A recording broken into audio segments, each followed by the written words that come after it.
So Cars and Anime was ultimately a result of my dissatisfaction with the car scene at the time, because it was just a lot of extreme stance cars and a lot of clout chasing, and I wasn't about that. I was about sharing the love for driving, sharing the love for anime, and I wanted to, smash those into two things.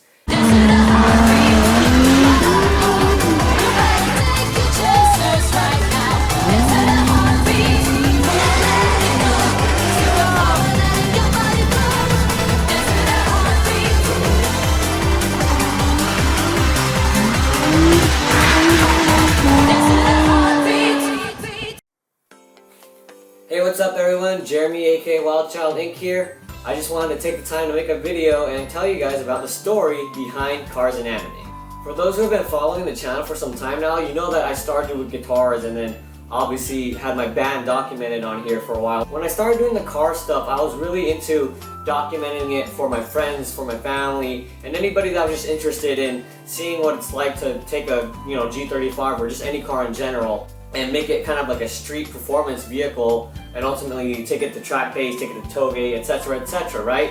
My thumbnails, I always used to have High School DxD on there with some anime characters, and that kind of just became a recurring theme around my channel, although it was mainly, its main purpose was to educate and just document a lot of the car and motorsports things that I did, kind of sharing what it's like to be in that scene from a more attainable regular person's aspect, to bring back the love for driving. My channel was heavily influenced by the likes of Initial D, obviously, and Video Option, which I grew up with, which really documented and showcased the original Japanese car culture and motorsports scene from the early 80s into the 90s, or what people would call the golden era of JDM, right? So I wanted to take those aspects of educating people on driving, and as the channel grew, I saw that I was getting more local attention because they're watching something that's documented locally and they see themselves in there, they see their friends in there. Slowly I decided to start hosting small meetups, obviously for my friends, and fans turned into friends that were interested in doing canyon runs, doing the little toge runs, and that's where it kind of all started. Was we all had a love for anime, or classic anime like 90s anime such as Cowboy Bebop, and obviously the biggest influences for us being Initial D and Long Gun Midnight. They kind of suggested, hey, why not just make a car meet that focuses on that? And originally I was kind of hesitant on it because I wasn't much of a car meet person per se. Yeah, I loved going to local car meets every now and again, but they eventually convinced me that said, hey, there's a lot of us out here that are interested in the more motorsport aspects and anime. So Cars and Anime was ultimately a result of my dissatisfaction with the car scene. From my perspective, it was a lot more about who looked cool in a parking lot, who could get the fastest clout on Instagram or Facebook at the time, and YouTube, and I wasn't about that. I was about sharing the love for driving, sharing the love for anime, and I wanted to smash those into two things, and that's actually what happened, and that's how Cars and Anime was born. So then I kind of experimented with hosting the first initial Cars and Anime, which wasn't called Cars and Anime, it was called Summer Nights back in 2018. I needed to distinguish how my car meet was going to be. I wanted my car meet to stand out in a way that it could relate to people with the specific interest being anime and cars. Anime was the bait, but ultimately it was to share the love for driving, because it was very heavily themed around Initial D. As you see in the old flyers, the cars that were originally featured and still featured to this day are of my friends who have actually had motorsports and track experience, and I reward those who actually go to the track by featuring them on most of my flyers and building the audience for that specific niche. Originally I only had 2 vendors at that first meet just to experiment. One of them actually is now one of my teammates for hosting the rest of the Cars and Anime related shows and the sister shows here in San Diego.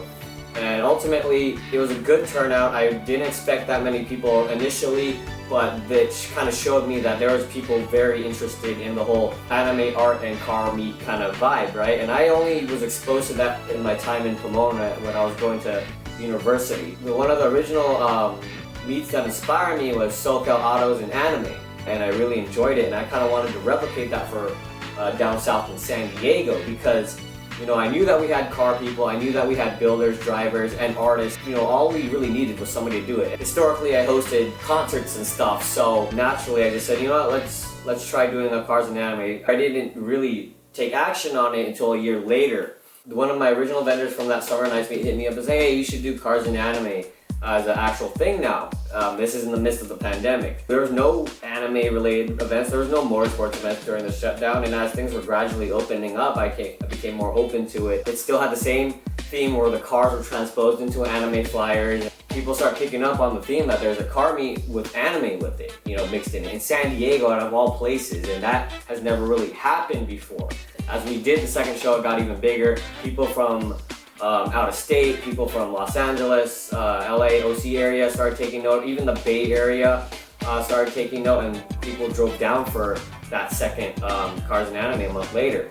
Then shortly after, we did number 3, the Halloween meet, and that's when it really kind of picked up on the radar for a larger audience. I'm not just talking audience attendees, I'm talking actual artists, vendors, because obviously they were in the pandemic, there was no shows, they needed some sort of outlet to get their art out there, and Cars and Anime kind of provided it at that time.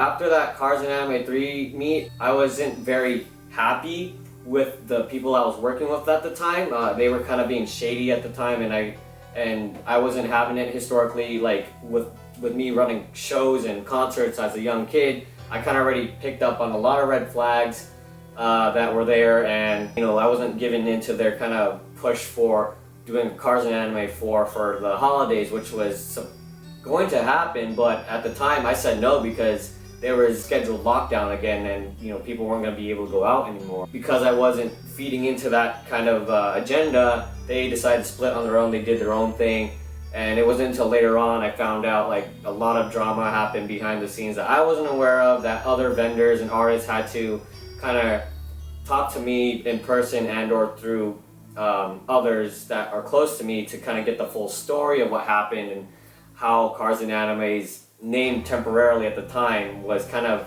muddy and questionable due to their actions. I moved on from that. I had a lot of artist vendors support me and say like, hey man, it happens. They talked to me in person and convinced me to continue to press forward, and fast forward into the next year, 2021.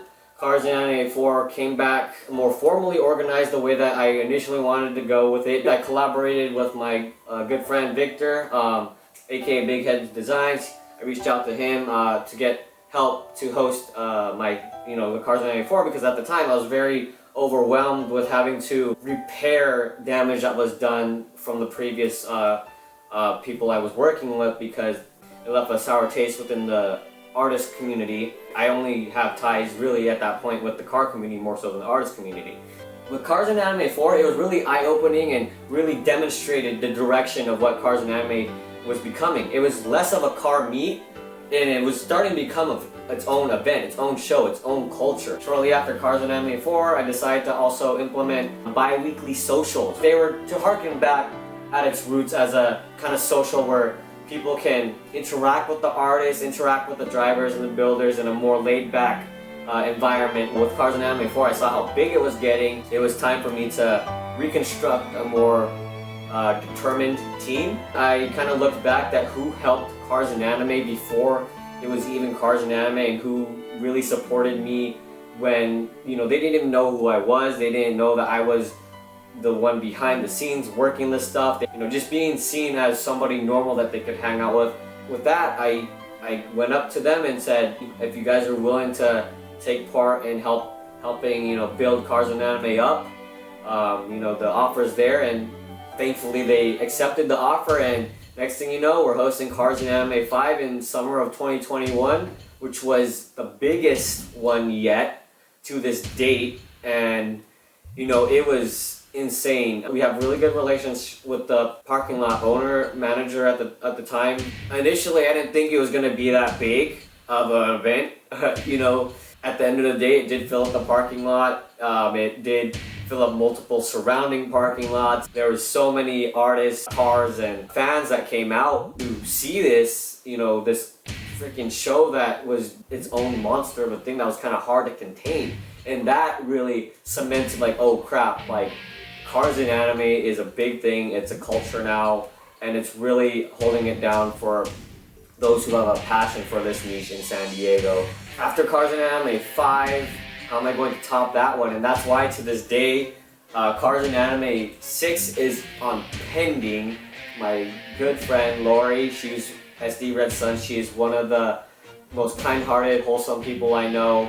The #1 supporter of Cars and Anime from Cars and Anime 1 went up to me at the first Cars and Anime and said, "Hey, I want to help Cars and Anime's future.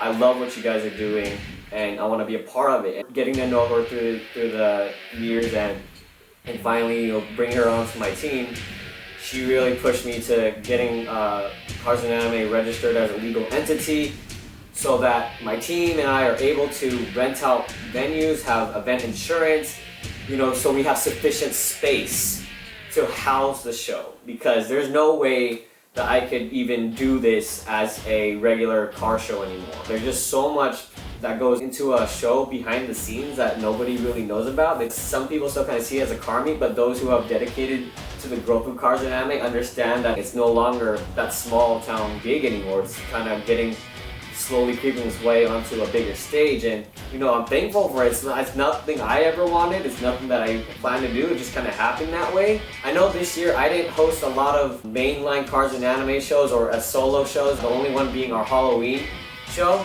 Everything else was collaborated, not of my own organization. In 2022 we had the Hive Auto Garage and Overdue and Cars and Anime collaboration for the Shitboxes versus Supercars.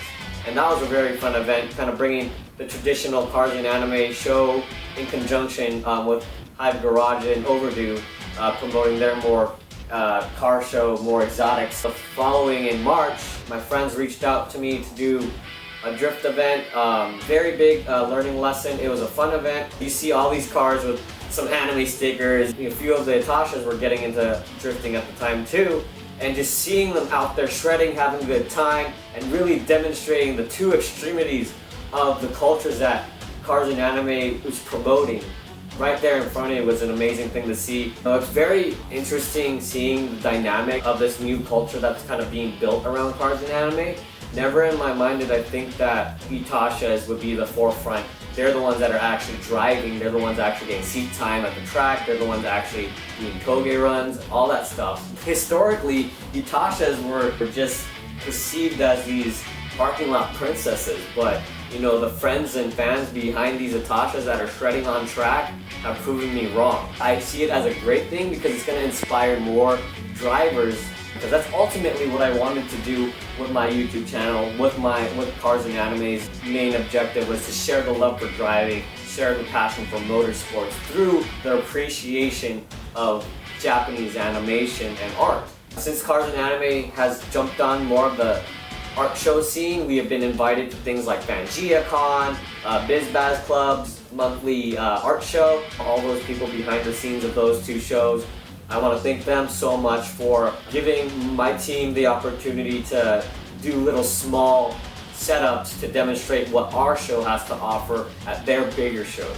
And whether you are just an anime fan or whether you're just a car fan, Cars and Anime isn't, for one specific niche. Its existence is to merge the two extremes so that everybody can share those passions, share those cultures, and really build up into a greater culture that can be remembered as the years go by as its own thing. Like how Spike says, whatever happens, happens. I couldn't thank you all enough for being a part of this journey. I hope to see some of y'all at more shows, some of you at the track days, and with that being said, I'm just going to close this video off.